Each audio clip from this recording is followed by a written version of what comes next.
Hi, welcome back to the channel. Today I'm going to talk about something very close to my daily life. How I manage my entire home without any house help.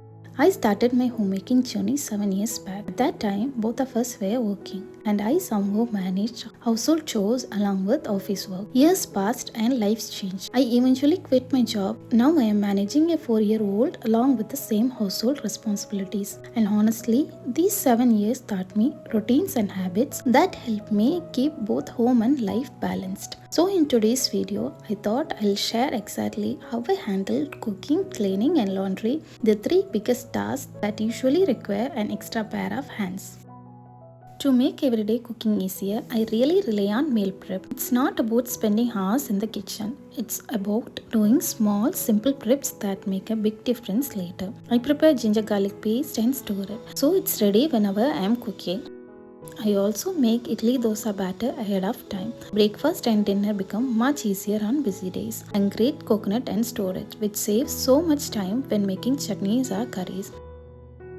I soak chana in advance and freeze it. Whenever I need it, I can just take it out and cook. No last minute soaking needed.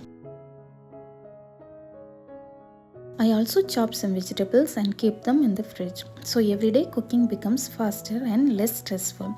I usually do this prep while the milk is boiling for our evening tea or when I am already in the kitchen making dinner. Since I am already there, I just use that time to quickly prep a few things. This simple kitchen multitasking really helps in the next day morning. Chopping and storing vegetables makes my morning cooking so much easier because on the days I don't prep, trust me, I am running around without peace trying to finish cooking before my kid and husband leave since I pack both breakfast and lunch in the morning.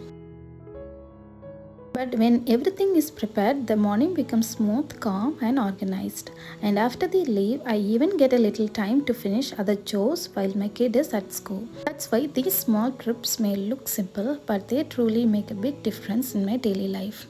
Another thing that truly changed my kitchen life is using the right tools. The right tools make cooking faster, easier and much less stressful. A good knife, a chopper and a reliable blender can easily cut my work time in half. Instead of struggling with basic prep, these tools help me get things done quickly and smoothly. To keep them efficient, I sharpen my knives at the end of every week. It only takes a few minutes, but it saves me from struggling with a dull knife all week.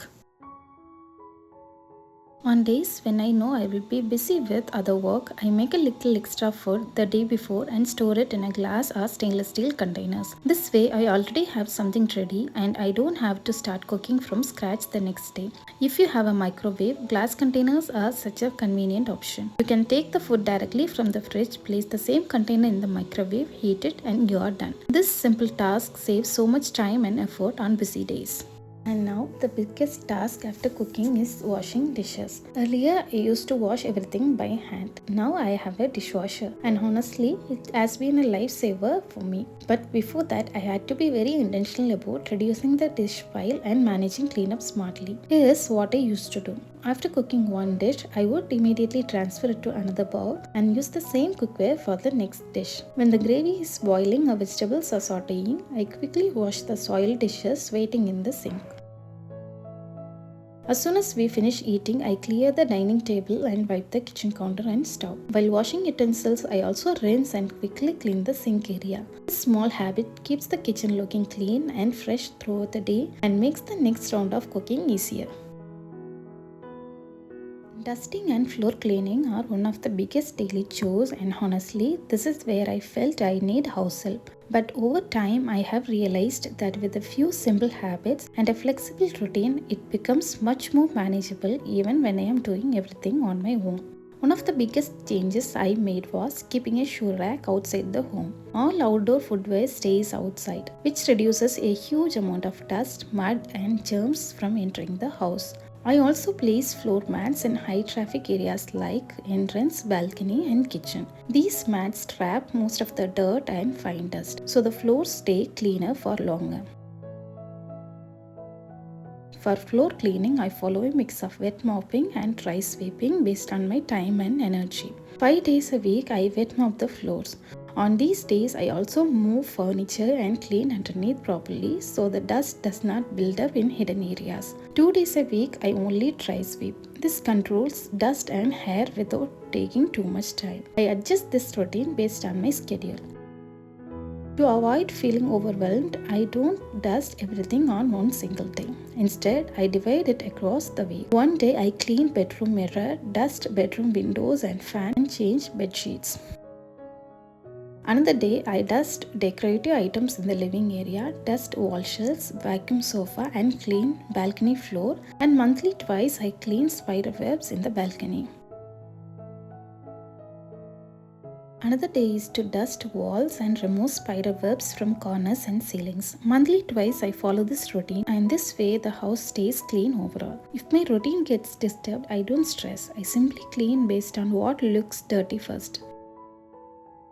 One thing I never skip is changing bedsheet once a week. This is non-negotiable for me. On the same day, I put the bedsheet straight into the washing machine. I plan this one day ahead so it does not clash with other laundry. This prevents laundry pileups and keeps the bedroom feeling fresh and clean. Laundry is honestly the chore that never ends. I load the machine, turn around, and the basket is ready for the next load. To manage this without stress, I do one load per day. This routine works perfectly for me. For folding clothes, I use the second bedroom. If I fold all 7 days, I feel like I am constantly doing laundry. So instead, I keep everything in that room and fold twice or thrice a week. On folding days, I also put everything back in the cupboard immediately. If guests are coming, folding becomes my first priority so the room is clean. We have 2 bathrooms and I deep clean them once a week. In between, I do quick cleanups depending how dirty they get, like cleaning the taps, washing the commode and the floor. I follow both a weekly and monthly bathroom cleaning routine to keep it clean and fresh every day. We also have a wash basin near the living area and I clean it once in 2 to 3 days. I also finish small kitchen chores the previous night like refilling oil and spice bottles, cleaning the kitchen counter and a quick tidy up of living area. This helps me start the next morning peacefully. My golden rule is clean as you go. This is the habit that saves me from major cleaning disasters like making the bed after waking up, cleaning the dining area after eating, wiping the kitchen counters immediately after cooking. This keeps the home neat and prevents chores from piling up. Even though I manage the home alone, there are days when everything feels too much. On those days, I ask my husband to help to grate coconut, load dishwasher or making the bed in the morning. Managing alone does not mean doing everything alone. Asking for help when needed is also part of smart homemaking. Doing household chores the entire week drains all the energy, so I take one day off, usually Sunday. I don't cook Sunday breakfast and I let myself slow down and charge for the new week. And that's my realistic homemaking routine. These steps help me keep the home running smoothly even without a house help, and I hope it gives you some ideas you can try too. Thanks for watching. If you like the content, give a thumbs up and subscribe to the channel. See you on next video.